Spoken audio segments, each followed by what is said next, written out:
At the Fincantieri shipyard in Italy, they've been busy constructing the first in a brand new class of cruise ships for MSC Cruises. The ship is the MSC Seaside, and construction should be complete in November of 2017. She'll be coming across the Atlantic Ocean and beginning year-round Eastern and Western Caribbean cruises out of the port of Miami beginning in December. She's got an innovative new design, similar in some ways to the Carnival Vista, which was made at the same shipyard, like this aft pool set down near the water on one of the lower decks. She also reminds me a lot of some of the newest ships from Norwegian Cruise Line, but she also incorporates a few new features that none of the other cruise lines have yet, like a glass elevator at the back end of the ship, with incredible views to the rear and great views of this big, beautiful aft pool area. Of course, there are many fun design features, like a massive water park and adventure area with 5 different water slides, including one that's interactive, using lights, music, and something they call slideboarding technology. But just keep in mind that the MSC Seaside is still under construction, so photos and videos of the completed ship simply don't exist yet. But by using artists' renderings provided by MSC, I think I can give you a peek into what's so special about the MSC Seaside. Now, MSC is a European-based cruise line and not very well known in the United States yet, but they want to be. They're offering some bargain price fares on cruises out of Miami.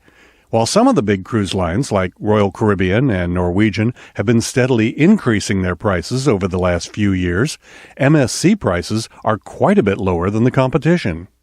A smart thing that MSC is doing to try to steal American passengers away from the big cruise lines is to offer a loyalty match program. Let's say you've done a bunch of cruises with Royal Caribbean, and now you're platinum with Royal Caribbean's loyalty program. That gets you perks on Royal Caribbean like priority boarding and an invitation to their top-tier cocktail party with the captain. The whole reason that a cruise line has a loyalty program with perks like that is to try to lock in the most frequent cruisers.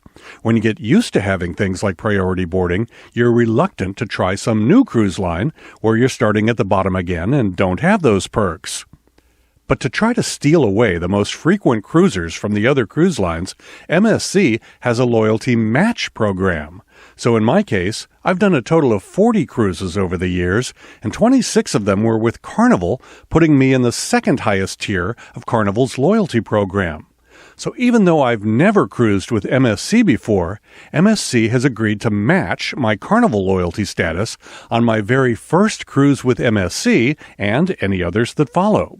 The Austin Powers fan inside me had a good laugh when my travel agent told me that I'm now a gold member on MSC.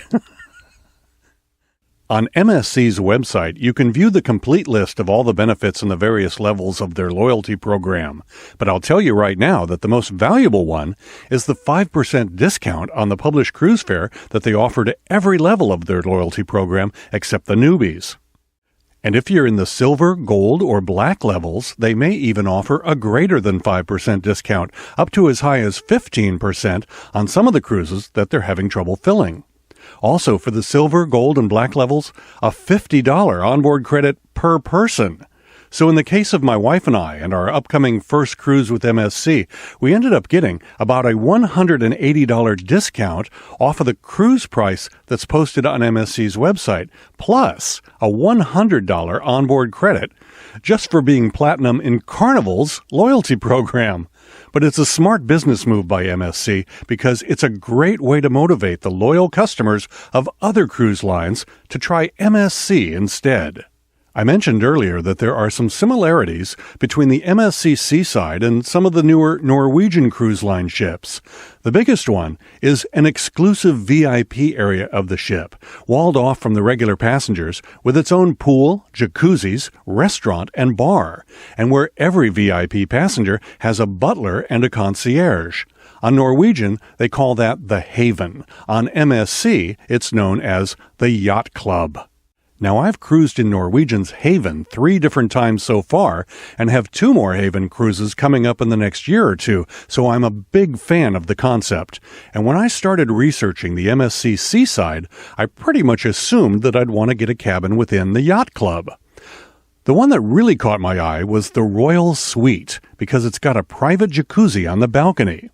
It's the biggest, most expensive cabin on the ship, and for the week I was looking at booking would have cost about $900 a night. I don't know if you've ever looked into the prices of the fanciest suites on some of the other cruise lines. What Royal Caribbean gets for their fanciest suites is like highway robbery. The prices are outrageous. So the Royal Suite at about $900 a night at certain times of the year really is a bargain in the world of luxury cruising.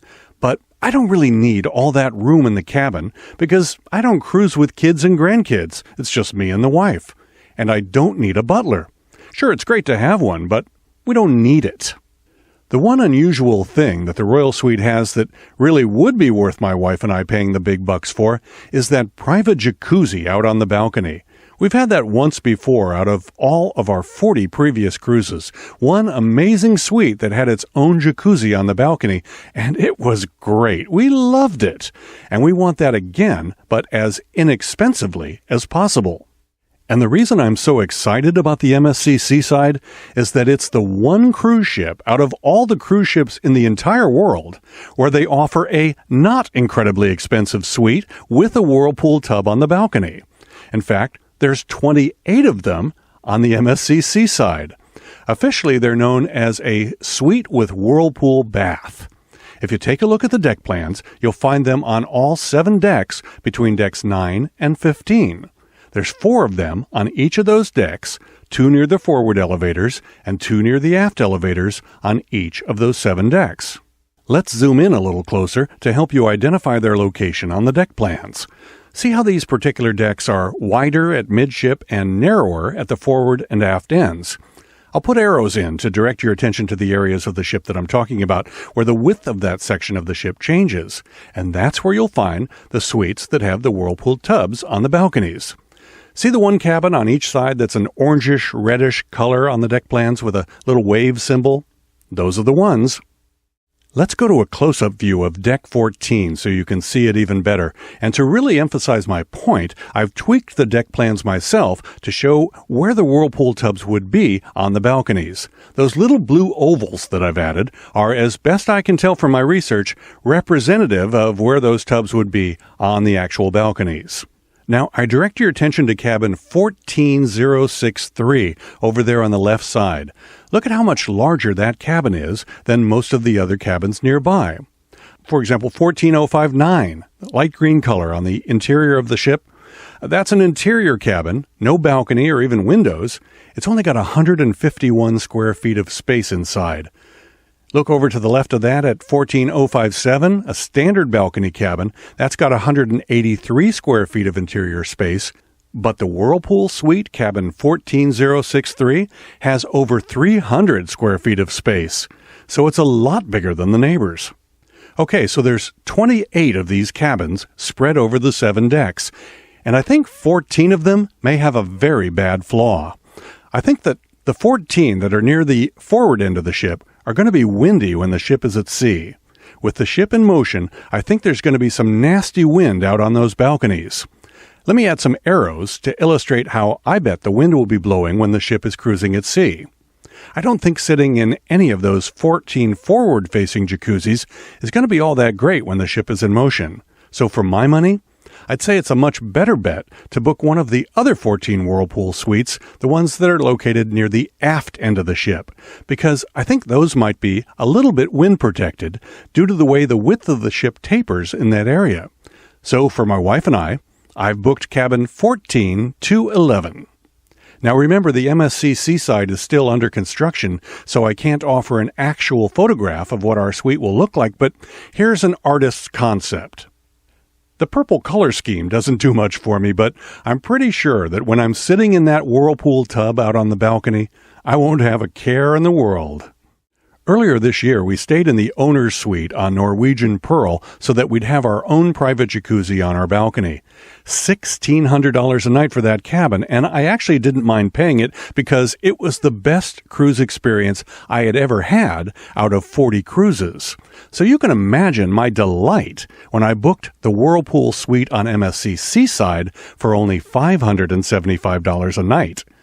And that is how you get someone who is pretty loyal to one cruise line to try MSC instead. Now, these 28 Whirlpool Suites on the MSC Seaside come with some perks, too. The spa on board the MSC Seaside is known as the Aria Spa, and when you book one of these 28 Whirlpool Suites, you get what's known as the Aria Spa experience. It includes a spa package, including a massage of your choice from the spa menu up to an hour in length, and free access to the thermal area of the spa throughout the cruise.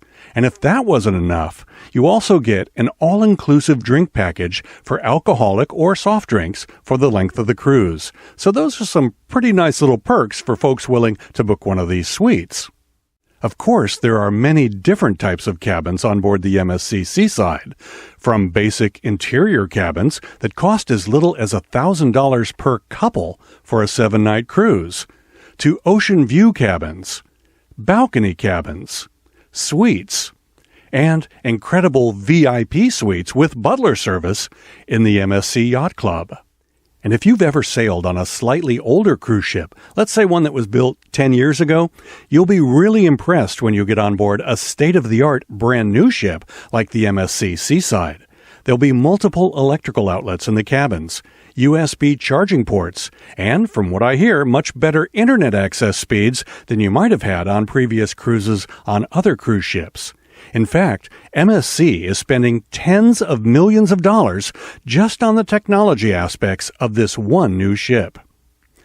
It's going to have something new called MSC For Me, which is a whole suite of state-of-the-art cruise ship technology designed to help personalize your cruise experience, and which will allow your smartphone to be much more useful than it is on most cruise ships for finding out what there is to do, figuring out where things are located, making reservations, and keeping track of your daily schedule. And with a smart bracelet on your wrist, staff members will know who you are and what your preferences are. Disney has tried some of this stuff. Royal Caribbean has tried some of this same stuff. Princess is just now unveiling something similar. I think some lessons have been learned along the way, so it'll be real interesting to see how MSC's version works out. I'm Jim Zim, very excited about cruising on MSC Seaside in 2018. And when I get back, you can be sure that there'll be a full write-up on my website at jimzim.net about how the cruise worked out for us, what surprised us, and whether we'll be cruising with MSC again. For now, I'll leave you with suggestions for a couple of my other cruise-related videos that I think you might enjoy watching.